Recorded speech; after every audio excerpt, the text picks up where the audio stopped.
Welcome. We have a special edition of Forgiving the Girl Inside. It's been a while since I did. We are live streaming this in our beautiful group, Divine Timing Ministries. It's a safe place in post-abortion kind of podcast or the YouTube channel, and you'd like to know more, check the show notes for the link to the group. I'm your hostess, Lisa Drennan, author of Forgiving the Girl Inside, Finding Balance, Freedom in Your Life. And today we have the beautiful Christa Lily here to share her story. And I'm just gonna get my notes up here because my internet just said it was not stable. And I'm like, don't even go there, right? And this is just like, wipe all that out. It is stable, it's doing fine. But Christa Lily not only has a beautiful singing voice, but she is a strong woman of faith. She is passionate about the healing journey she is on, and she continuously seeks ways to self-improve, to better serve herself and others. And she's also a board member of Divine Timing Ministries, and she has really done a beautiful job, a beautiful work with the ladies, she being there for them in their journey as well. So welcome, Christa. Thank you so much for being here. Thank you so much for having me. It is a true honor and privilege to be here. I really am very blessed that I'm on this journey, and it's been amazing, and you've been there, a part of it, so this is like my fancy way of giving back, right? Well, yeah, our stories are so important, and sharing them in this format is different because it's like, well, wait a minute, this is going to get shared, across the media, right? And all the major podcast, YouTube channel, it's live streaming in our group right now, and people can share this. But one thing about, I swore I would never tell my story, and I didn't for over 30 years. And it kept me in bondage, and it kept me in this cycle of self-sabotage.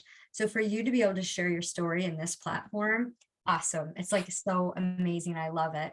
So tell us about, what was your life like before you found yourself facing an unplanned pregnancy? So the year I had my abortion was 2021, and that kind of was a year that I felt like everything fell apart. I started the year by having my two best friends but they stabbed me in the back. We went from being best friends to being done, and I was having problems with those friendships anyways, so part of me was kind of done fighting for it as well. So I was just in this really dark headspace. I changed myself on the outward appearance, like I was wearing makeup, I dyed my hair fun colors.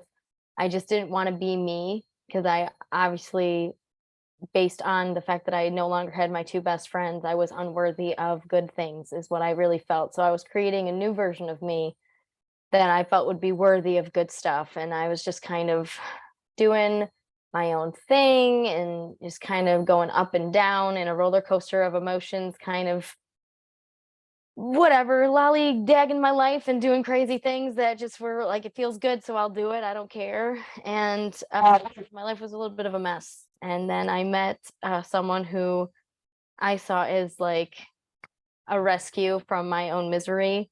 And yeah, so it was just kind of like clinging on to help that I desperately wanted and needed, but didn't actually receive in that moment. It just kind of added to new stuff going on.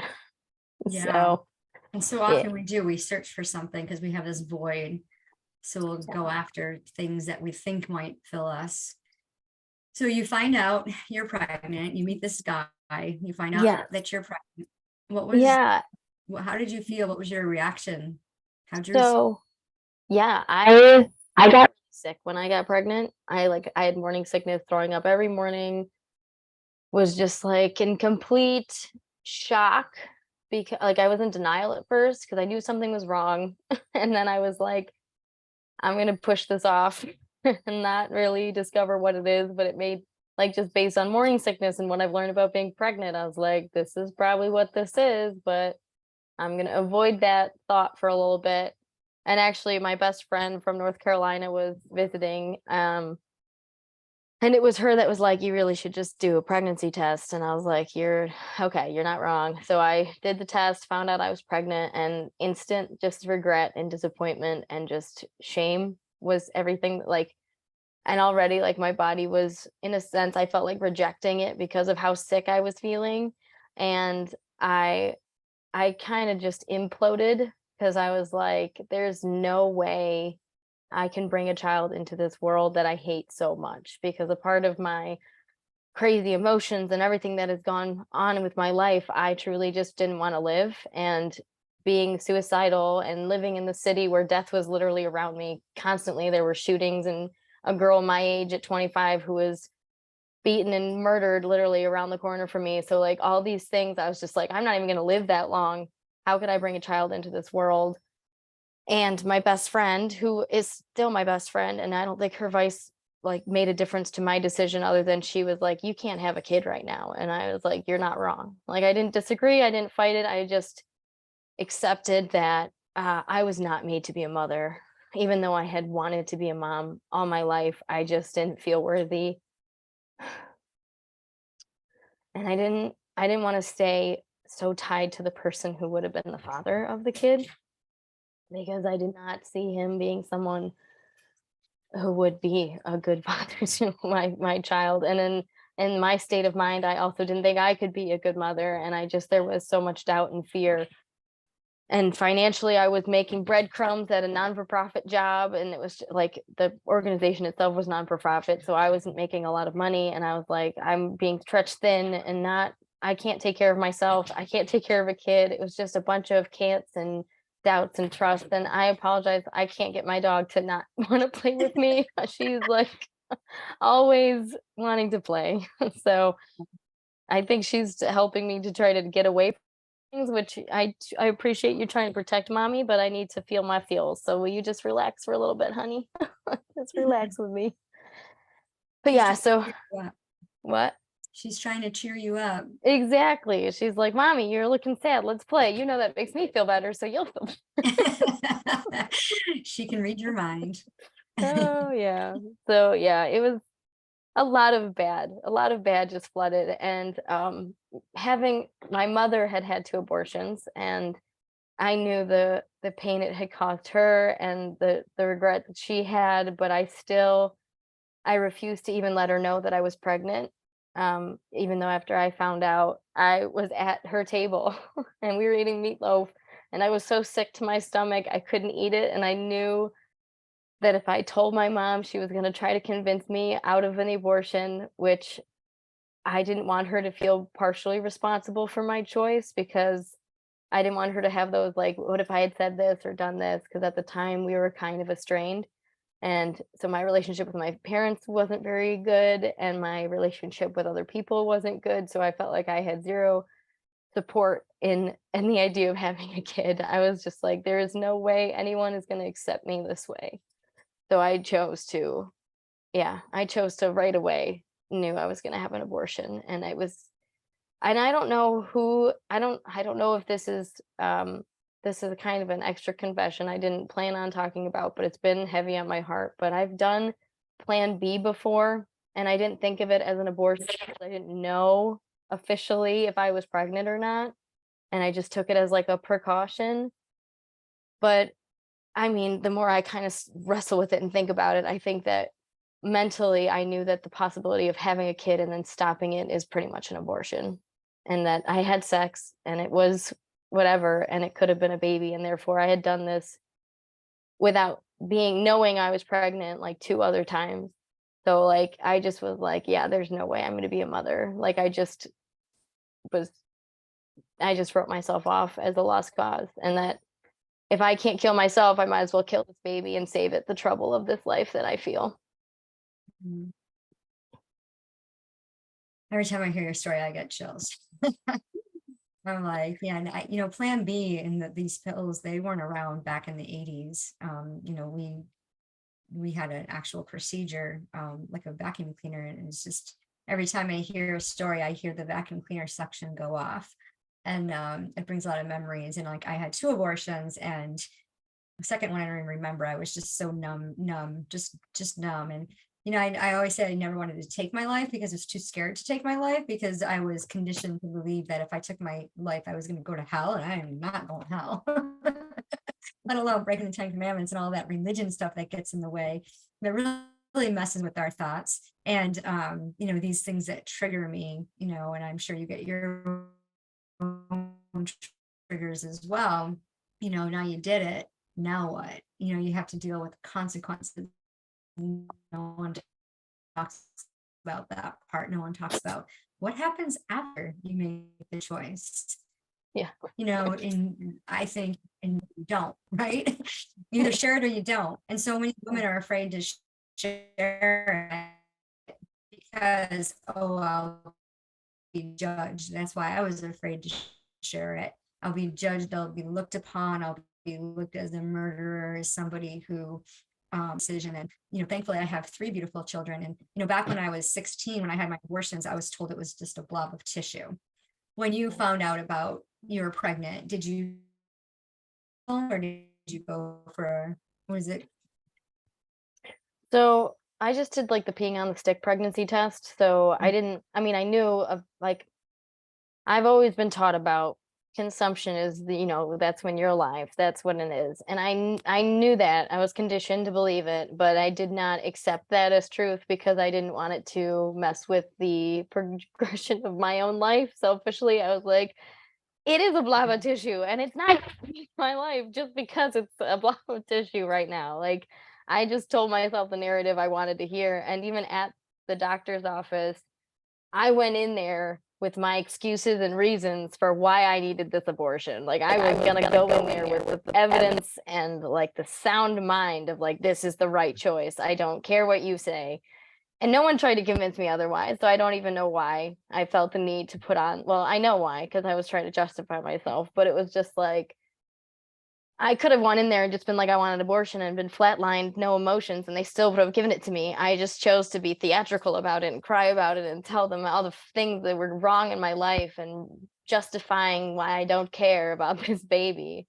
And they did the ultrasound for me, and I actually told them to let me keep the picture because I was just curious. And it really does look like it's just a blob of cells. Like there's nothing there to be like, oh yeah, this changes my mind. This is a child. Like it didn't look like anything. It was like that's your baby. I was like, okay, it's nothing. It's nothing at all. So it's not a big deal. Yeah.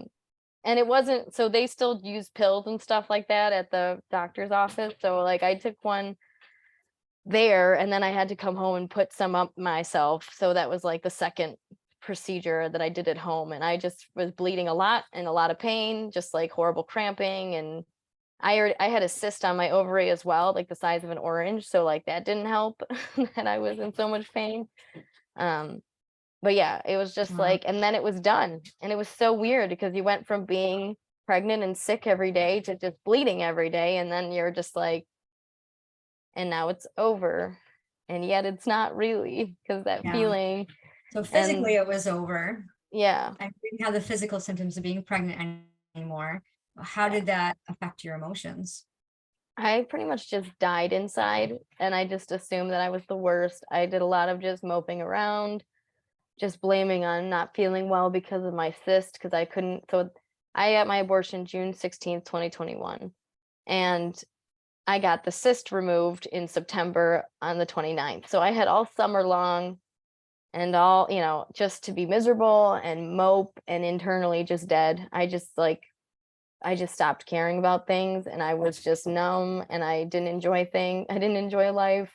I didn't enjoy my relationship. I was just kind of there and I knew that what I did was wrong, but I chose to not cry or feel sad about it because I knew better and therefore I didn't deserve to have any type of true emotions towards it. And that's kind of how I lived. I just kind of went through the motions, was miserable and just mopey, unable to really move forward or do anything. But I knew I desperately needed something. I just didn't know what it was. So what did you substitute? knowing that you needed something, what did you end up filling the void with? So I smoked weed a lot. That was one thing. I was always high. I just kind of used like resting and doing nothing and not saying anything, not expressing opinions or thoughts, just kind of flatlining as my coping mechanism, because it was like, well, I just might as well not be here. I just clock out and I'm physically present, but emotionally and mentally just not there. And then getting high was just another easy way to numb the senses and feel like you're in tune without being in tuned. So Yeah. Yeah, and it's legal in some states, and it's actually very therapeutic sometimes, yeah, I Um, mean, it has its medicinal purposes, which is why they do it medicinally now, but it's like Yeah, when you use it all day, every day, and you can't really function well without it, then you know you have like a problem. yeah.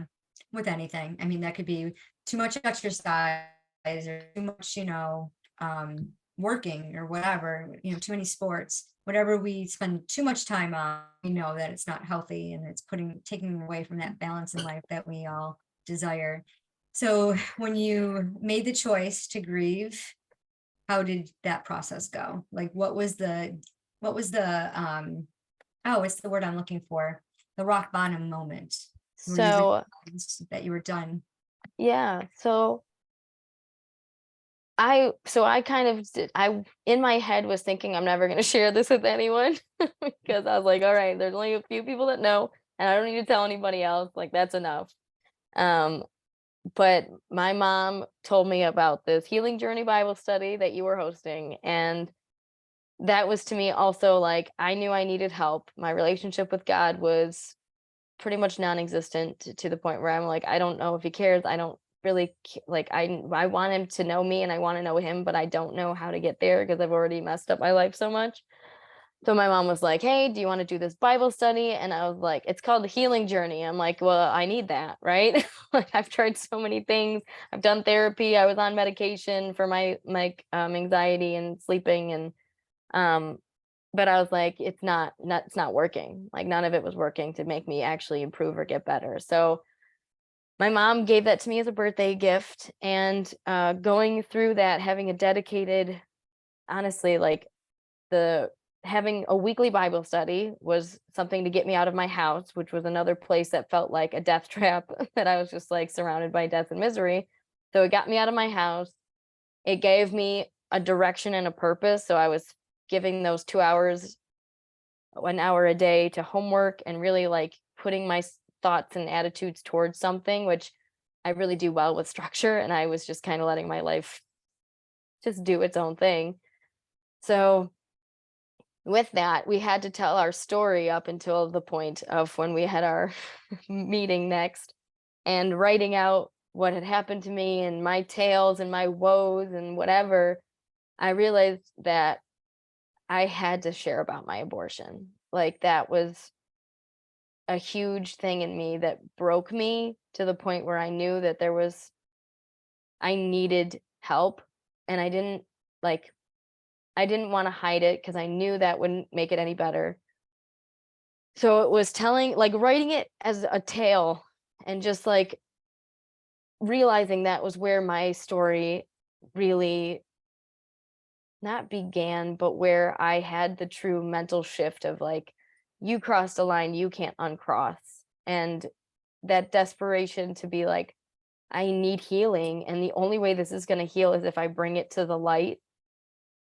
Sharing it was just like the aha moment of like, oh my gosh, this is what I did. And I still remember when I shared it with the ladies in the group and I shared it with you, it was just like the dam had broke.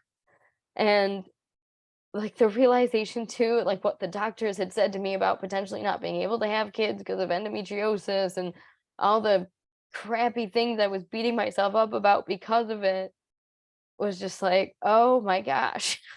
Like, if I just kept putting this in or keeping it in, I would have eventually seen it elsewhere in my life, which is what it did anyways without me realizing it was coming out in not participating or my anxiety and whatever. But yeah, that was my big breakthrough because I would not have shared it if I was not in that environment. I don't know. I didn't even I had stopped talking to my counselor, but I don't even think I would have told her. because I didn't want to be seen as that person who would have done something like that, because I had told so many people in my life how much I wanted to be a mom, and the idea of killing my first opportunity to be one seems like an oxymoron. So, but yeah, Yeah. that was my breakthrough, was sharing it in front of our little healing journey group, and then I was so continuously scared of sharing the story.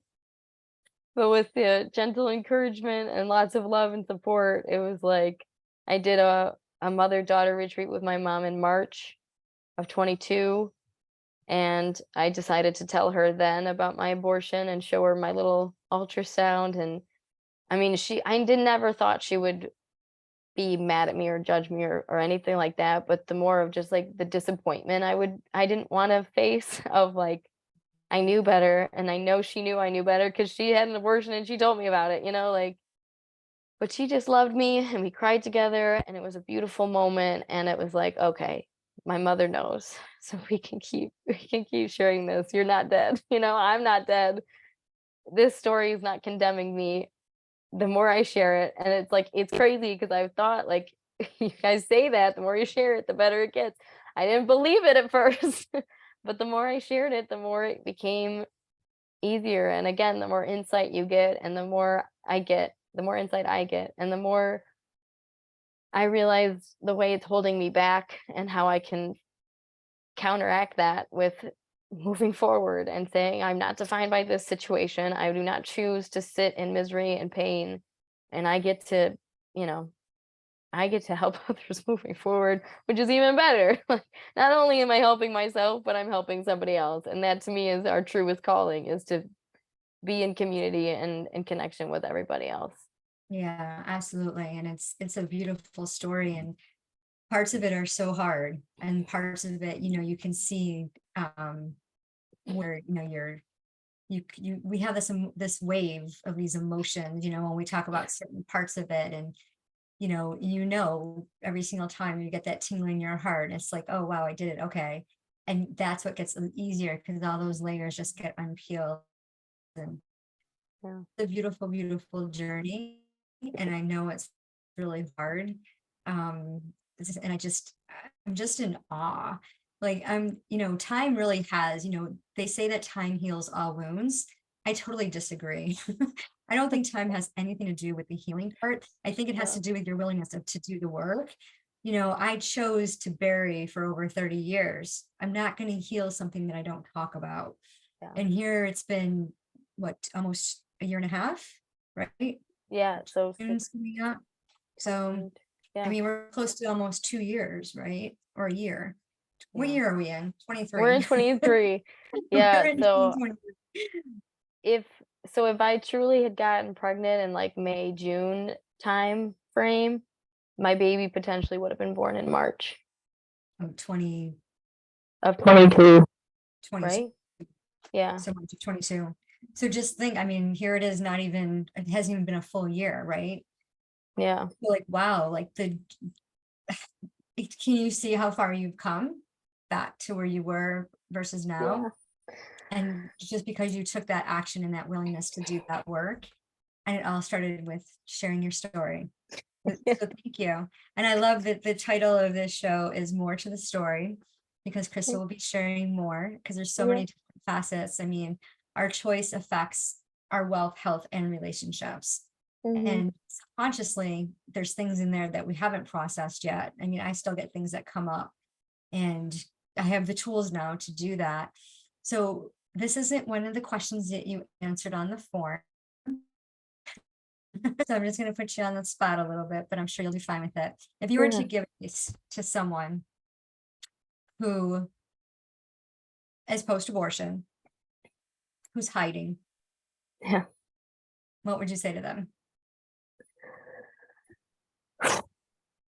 I would say a few things, but I'll try to keep it short because first answer is best answer. So hiding doesn't solve anything. I'm gonna say that first, because in my own trying to hide, I was so blessed to hide as long as 30 years because that would have been, I'm pretty sure my life would have derailed even worse if I had tried to hold this in. Um, but yeah, hiding never solved anything. It's when we expose what is broken or expose the feelings, expose the thoughts, that's when we can actually choose to change them. Because the more we stuff, the harder it is to unravel what we've compacted, and it literally physically emerges in your body. Like my cyst was not a random thing. I had been beating up on myself and my sexuality and my existence and hating myself, and it manifested into a cyst. I believe that 100%. The more we hide our shame, our guilt, our pain, our mistakes, our whatever it is that we're hiding, the more it continues to grow and the more it has power over you instead of you having power over it. And as scary and uncomfortable it is to share about something that I'm not proud of, I would never, I hate that there's this pro choice, pro life argument because it's not a battle of that at all.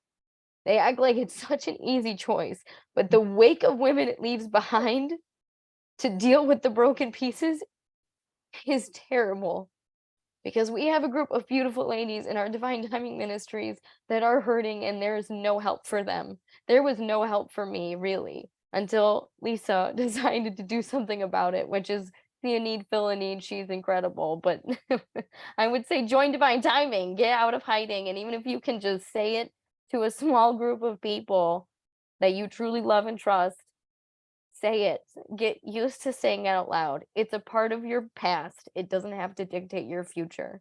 And that's something that I'm still practicing because sometimes I feel like, okay, we're rehashing it again. Therefore, this is just my label now. I'm a woman who's had an abortion, but I'm so much more than that. And I will not allow it to define everything about me. And that is why I continue to speak out against it and for the women who are hurting because of it, because it's not okay to just think that because it's such a simple procedure, an easy thing, it's not. It's not about my choice and my body. It's about that even before I got pregnant, I chose to do something. I chose to have sex.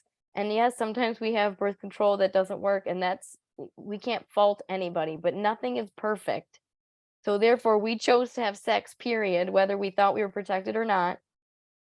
And that is what sex does. We create children from that. That's just biologically how we're made as humans. If we choose to ignore that fact and be reckless with our bodies, then that is what happens. So why are we choosing to be reckless with our bodies? Why are we not taking those precautions? And then that builds up to, okay, now I'm pregnant. So what do we do? It's not if it was truly my body, my choice, we would have thought about it before we even decided to have sex, you know? Before we even did that, we would have said, this is my body. Do I choose to know that the consequence could be a baby or the blessing could be a baby? How do you feel about having children? What are the precautions we can take? I now have an IUD.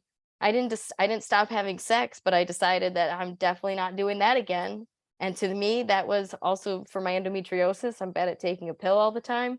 So for a lot of medical reasons I got it, but also because I knew in my brain I might not stop having sex because I'm kind of desperate for love and affection. So therefore, how do I prevent being pregnant again? I don't want to stop my sex, but I want to stop children. So Mhm. it's my choice. I could have chosen that before. I tried to. My uterus was too small, and then of course after it just so many things that went wrong, but also nothing is a mistake. Nothing is by accident. I did what I did because I know there's a greater cause and purpose for it. So I can live in a spiral of regret, or I can figure out the better meaning, the better purpose that I can have moving forward.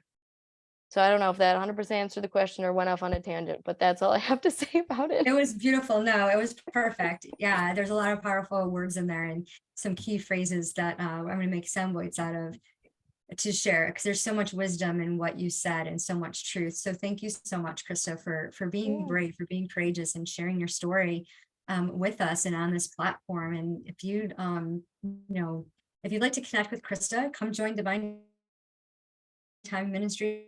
We do have a chat option where ladies are connecting with one another and supporting each other. and just really helping each other through this time, through, because it's every single day. It's not going to be, oh, we're healed. It's No. every single day of your life. Okay. Yeah. I've been going through it for a long time, and I'm telling you, it's every single day. So don't ever think you're alone. Don't think that there's not support for you, because there is. There's a wonderful group of women in Divine Timing Ministries, and there's other resources as well. And you can check out our website at divinetimingministries.org, as well as come join our group. You can subscribe to our newsletter. I mean, like I said, we have the chat option as well. So really get connected. And if you know somebody who has had an abortion, we only welcome ladies. We're just working with ladies only, post-abortion from all over the world. So please share this with someone you know. Come join the group if that suits you. And remember, your story matters. It's truly a matter of the heart.